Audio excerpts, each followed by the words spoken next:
Welcome to this session on Data on Tap, where we have Vamsi Kunaparaju with us.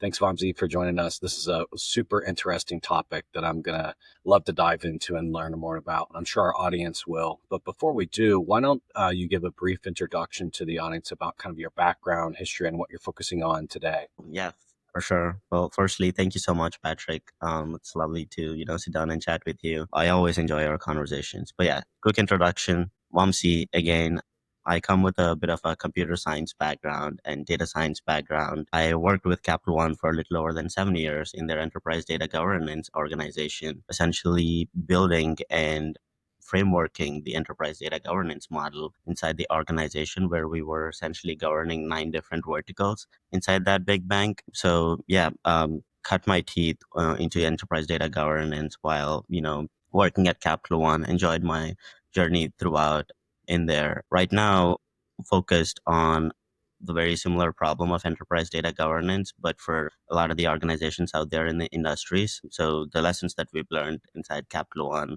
some hard, some easy, are the exact ones that I'm now utilizing to build some enterprise data governance solutions. And just for our audience's benefit as well, Vamsi has joined us at CoComply, heading up the technology stack and helping to really innovate and drive modern approaches to data governance together. So he also has a product out there called DMC, and we're looking to combine forces and really drive that to the market. So excited to have this conversation and also to see what comes of our SaaS product. So shift left governance. I'm curious what that means from a conceptual perspective. If you're shifting left, where do you think governance sits in an organization today? Yeah, well, shifting left typically originated from the software development industry, really, right? When software was being developed and unit tests were being developed, and typically when a software was being pushed into production, all of the testing used to happen during the deployment phases or post deployment phases.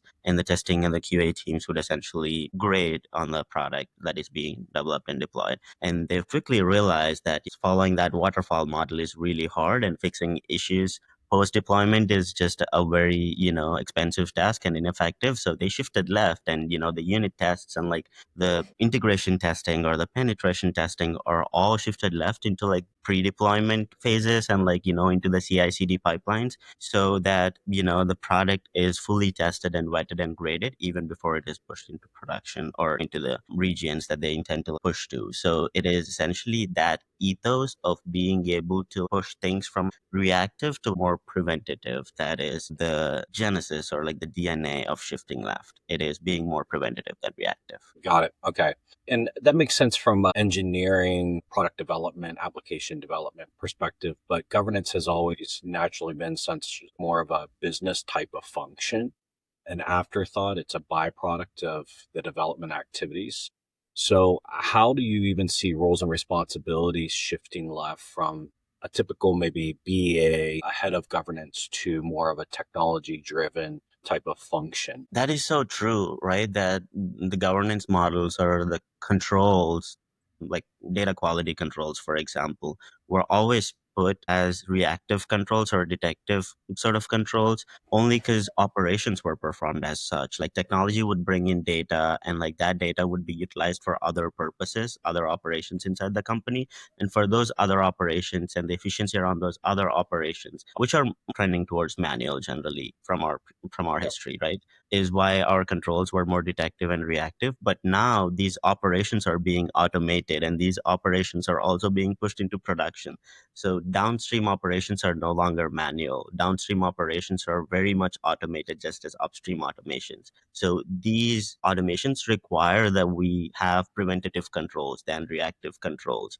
Because if nobody's stopping the systems between both of them, like they're both automated from upstream all the way to downstream.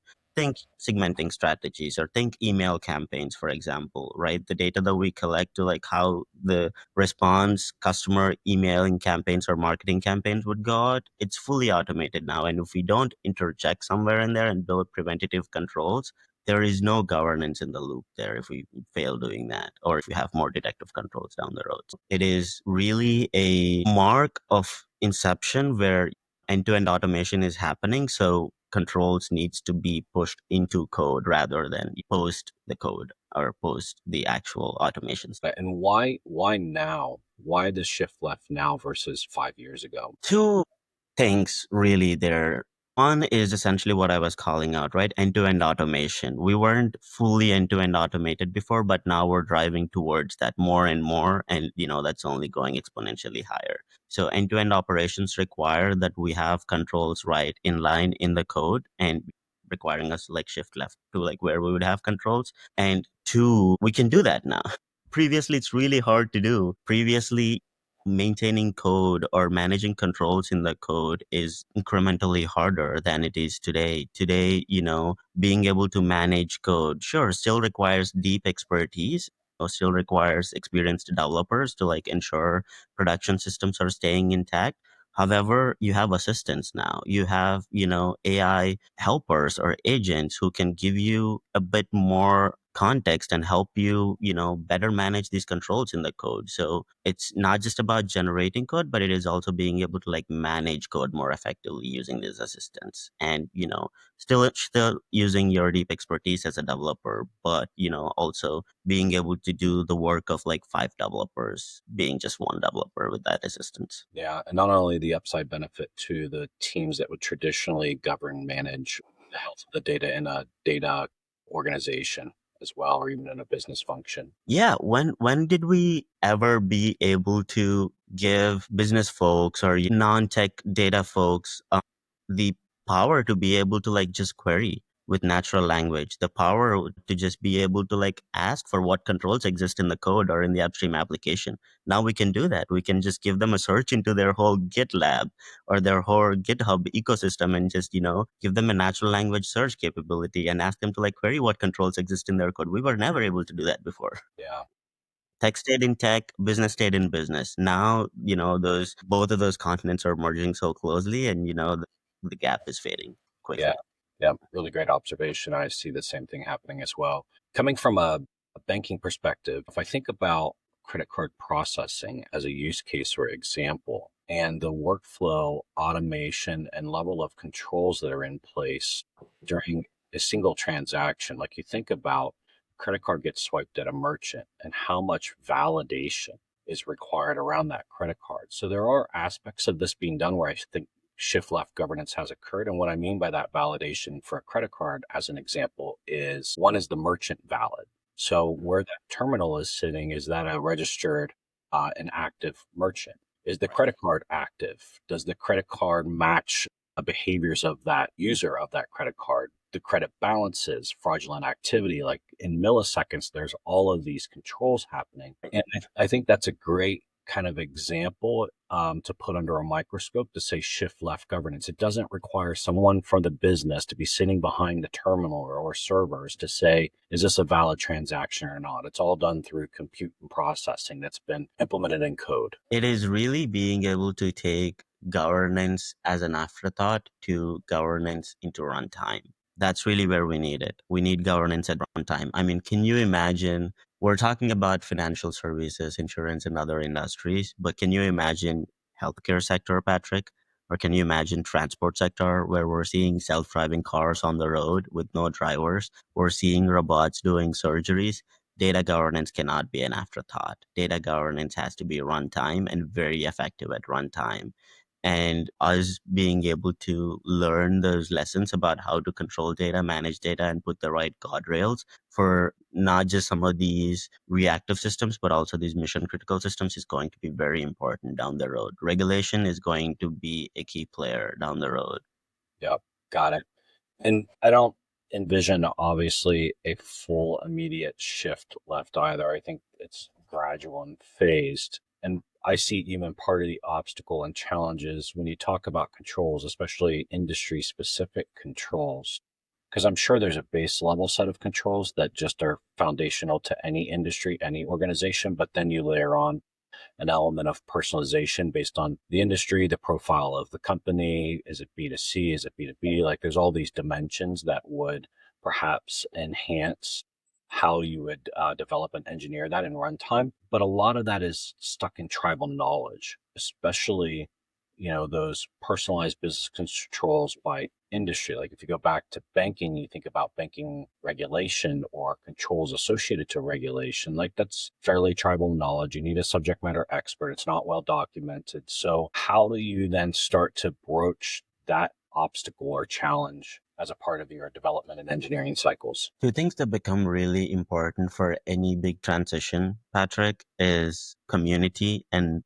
learning with the community. As we're doing that shift left, you're very right. It's not fully shifting to the left and, making every control just runtime, right? That's not going to be easy for any business to manage. It's about hugging that hybrid model and, shifting left on the controls that make sense to be shifted left and that makes sense to be more runtime than more sort of like detective and reactive. We still would need some detective and reactive controls for a lot of experimentation that the organizations would do and for a lot of new processes that they would build.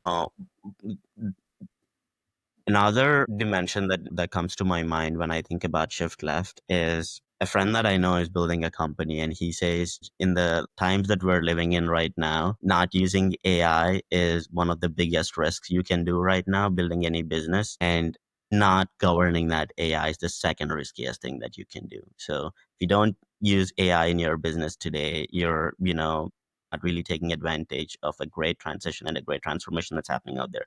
And if you're not governing it while using it, you're taking the second biggest risk, right? And the same applies to like shift left here, which the opportunity is there for you to optimize. The opportunity is there for us to be able to like build better controls and build better, stable, and robust businesses right now, and to like understand which makes sense where, right? What runtime controls would make sense, what reactive controls would make sense. So it is about hugging that hybrid model. Does that answer your question? It does. Yep. And the second on what exact industry specific controls would make sense. You're very right. It's tribal knowledge, right? It's hard and if not for anything, is just very much siloed between either organizations and inside the organizations while they have had their hard earned lessons, they've created documents to like, how not to repeat that, or to coming from regulators or bodies that govern them, bodies like DCAM or other things. But I don't know if they're fully helpful today. I don't know if they're staying fully relevant to like how quickly and how swiftly the pace of AI is evolving. So it really comes down to like a proper community. It really comes down to like where you could meet up with the experts to like discuss about this and figure out. I wish there was an easy answer to that question. I don't know if there is. Yeah. Yeah.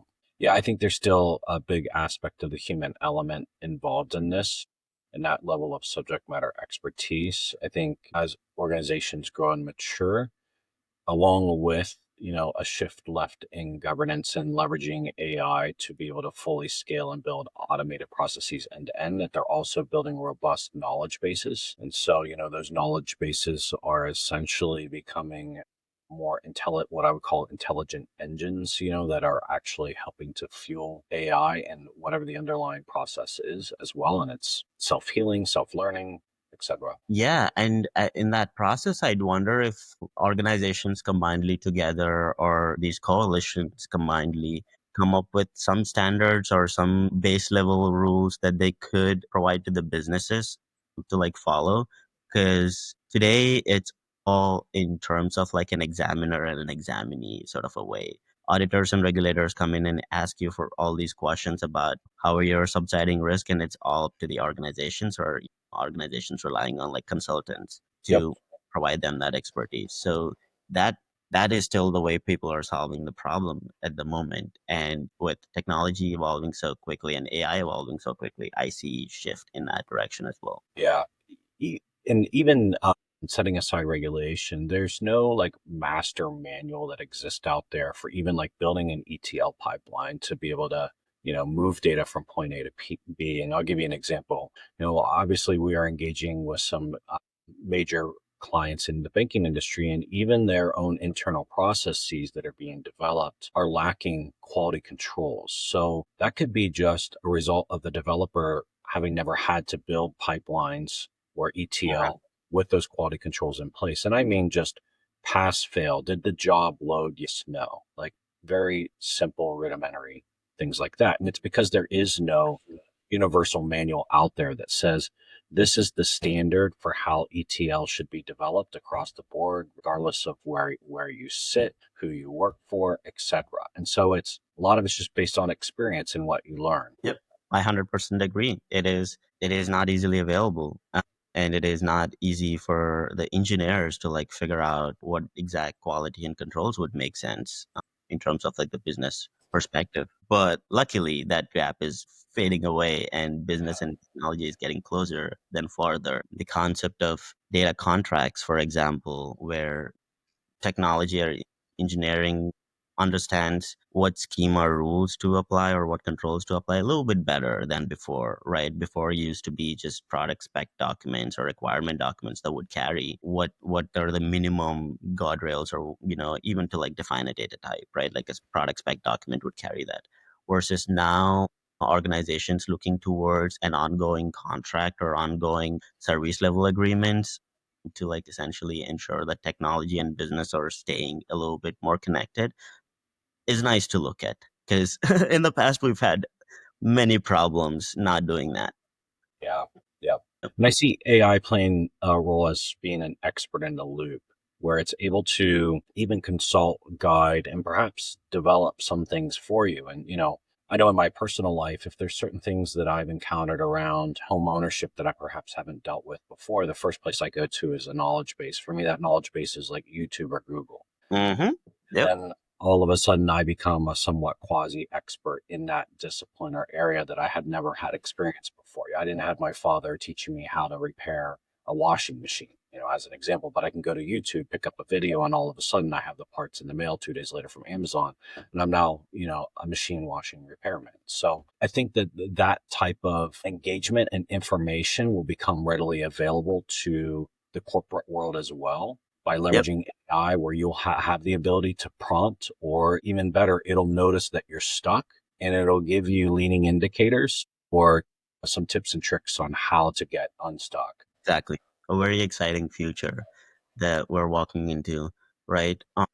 Reminds me about this quote from Spider-Man: with great power comes greater responsibility. Yes, that would give a lot of power and would ease a lot of the things that are seemingly tough today. But with that also comes a great level of responsibility, where you can be making a lot of mistakes. You can be really having hallucinating models giving you non-directional advice or wrong advice that we think is the right advice, which is going to be even worse than not, right? So I What So let's pull on that thread then a minute. So what you're saying is then governance really comes full circle. It mhm, becomes even more paramount as a function and set of controls than even before, because with AI, it accelerates and perhaps can skew the result or outcome. And I always like to draw correlations. It's like, governing the highways and byways. Let's take 1930s and you're driving a Model A car and the top speed of a Model A car was 15 miles an hour. mhm, There was less governance and control around the speed limits at that point in time, because the velocity of a car and the impact it would have in an event would be far less than today, where a car, almost every single average car, can go 100 miles an hour. So yep, greater controls. And you take that even to autonomous driving, and now even more governance has to be in place. And it's really interesting when I've observed some of the kind of model simulations they go through. An autonomous car approaches a crosswalk and there's a pothole there, but there's also a mom with a baby carriage. Which one does it avoid? yep, yep, exactly, exactly. Governance becomes even more critical. And Patrick, I love the analogy that you pulled out, entertaining that a little bit more and extending on it. If you were thinking about a car that was, driving at the top of 15 miles per hour, you're not thinking anti-braking systems. You're not thinking seat belts. You're not thinking, what protection mechanisms as strongly as for the cars that are able to like drive 100 miles per hour or more, right? It becomes paramount to like think about these controls with the power increasing, with, the evolution of technology or with greater powers. So for these AI systems that would assist us around, what direction to be taken around data governance or what direction to be taken around other operations in the business. The governance for this AI system is its own independent problem by itself. It requires its own governance. It requires its own guardrails, and it's an independent problem that, would in a way, if we're wrong there, it would affect the other ones as well. So it would have a cascading effect there, which, is why this problem keeps me up at night sometimes. Yeah. I love the additional inputs that you put onto that. Like, not only did modernization of a car increase governance, but it also required certain mandates around safety. And think of those safeties as like controls in our world. So Yep. there's additional controls that are going to have to be put in place just based on the pace, the velocity, and that's a lot of that's the result of like what you mentioned is just technological advancement, even over the past 5 years, especially as companies move from on-prem, Yep. fairly antiquated, like those 1930 cars, Right. to cloud, which is relevant to like today's uh, Right. vehicles. And so yeah, those guardrails and that governance model just becomes even more critical. And I would say that you'll probably start to see some standards here, probably more industry specific standards where there is higher risk to either a consumer, a business outcome or process, because obviously higher risk comes higher reward or higher catastrophic events as well. So I think they're going to want to try to mitigate that at all angles based on their risk tolerance. You said it.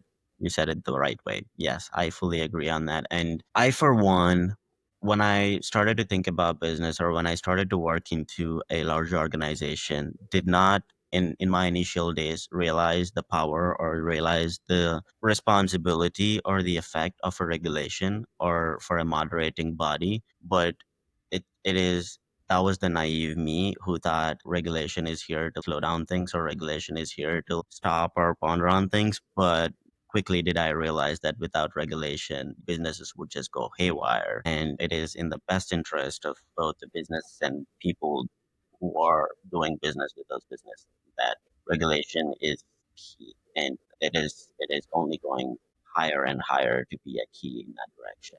Um, yeah, excuse my vocabulary there, but So where would you start if you would recommend to any of our audience a place of where to start and begin? Because there's a lot to unpack here. Where is the best place to start? understanding the current state, that's really the best place to start. Understanding what their current state is and where they currently lack trust in their data today, what critical business processes or what regulatory reports, what publicly distributed documents or internally, what critically used reports and stuff that they are producing without proper trust in their systems, without proper trust or monitoring to the data that is being used in those critical use cases, right? So understanding the current state is what I would say. And once you understand the current state and where you lack trust in your data, where you don't have proper monitoring or proper controls, that is where you would start your questions and you would say, hey, what is the best way for me to like ensure trust on this? What is a proper model?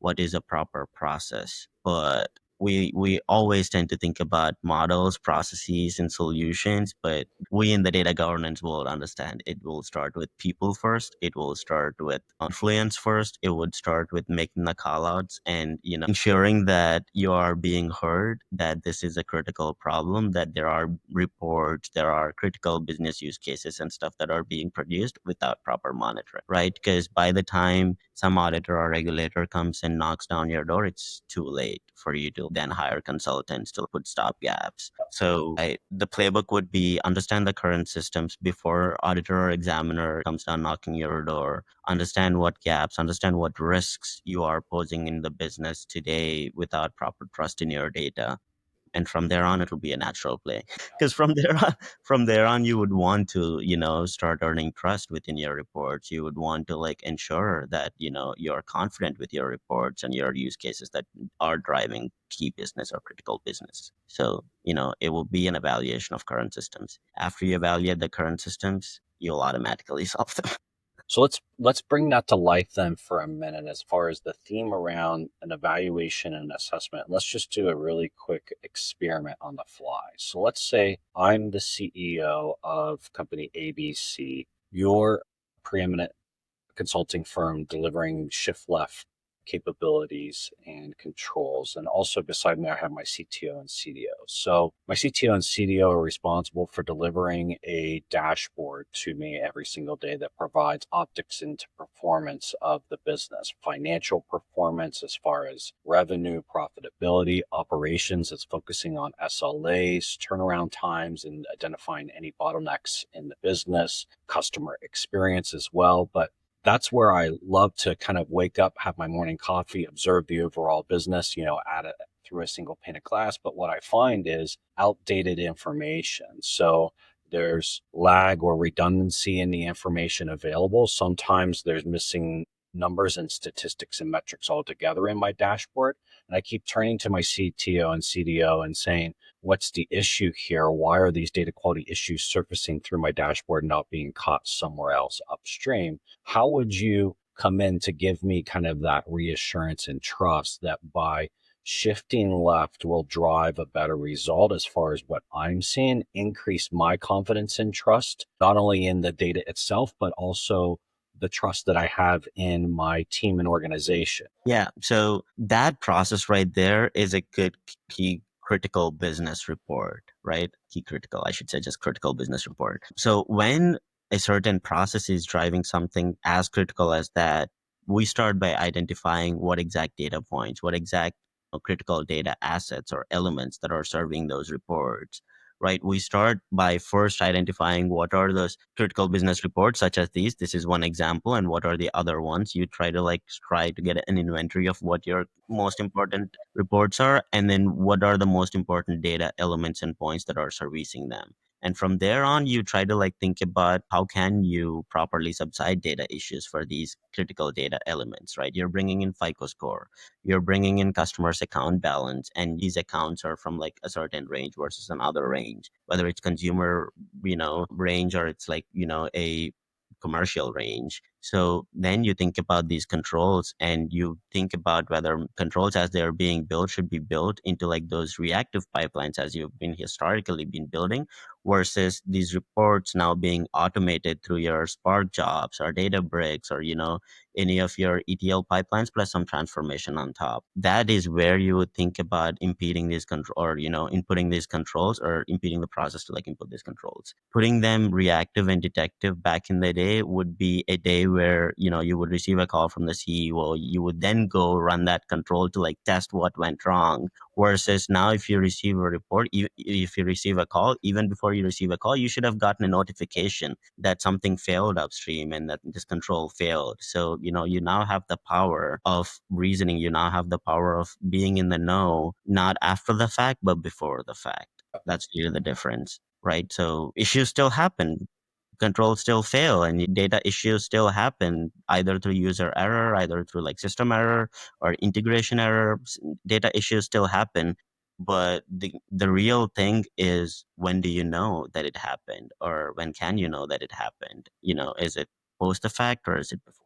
My takeaway and what I loved about how you frame that is, even though you're a data scientist and engineer, you didn't start with a technical answer. You started with a non-technical, which was first thing we're going to do is assess what's mission critical to the business as far as what's being displayed in terms of data and metrics, and then secondarily, we're going to understand business processes associated to that. It's doing an inventory of critical reports, understanding the underlying processes that support it. So again, it's very much starting out with the business activity, because ultimately the business goal and strategy drives what the technical delivery and result of that technical delivery needs to be. So I think a lot of people would hear shift left and how we start to codify controls into our systems and are immediately thinking we're not, everything's going to happen on the back end with little to no business involvement. And that's not necessarily the case. In fact, it strengthens the relationship. And to your point, I think it blurs the line between the traditional technology organization that sits far on the left and then the business organization that sits far over on the right, and now starts to kind of merge and blend those two together more symbiotically. Exactly. So I know we're about time, but I'm curious if there's any other last thoughts or kind of insights that you'd want to share with the audience just around the concept, the methodology, the approach to shifting left? I don't know if I have great bit of advice, but for me, shift left was a natural progression, right? We did things in other ways and it didn't work as effectively as it did once we started to like think about shift left and runtime, runtime folding of controls or runtime governance. It was a natural progression for us as we were advancing our data governance and the maturity around data governance and how we can be more proactive than reactive. So I mean, as a take it as a concept, you can immediately see what advantages and pros that it gives. Like, being able to catch an issue upstream is much cost effective than catching it downstream, or the time to like issue resolution is much lower than downstream. So you have like clear advantages and clear pros that you would observe with shift left. However, it takes the organization to be a little bit modern. It takes the organization to think about the future, think about like 2028 or 2032, really, as they're modernizing their systems, rather than thinking about catching up to 2025. That is, it is too late to catch up to 2025. It is all about trying to like build up to 2032 right now, right? So as organizations think in that direction, it was a natural progression for us, and that is how I perceive it. It might be a natural progression for other organizations as well. Is really how I see shift left. Love that. I think the other element or aspect to that is I would challenge individuals to also advance their skill sets in this space as well. I think it's going to be paramount for even just job security and relevancy in the market in that 2032 timeframe. So Yep.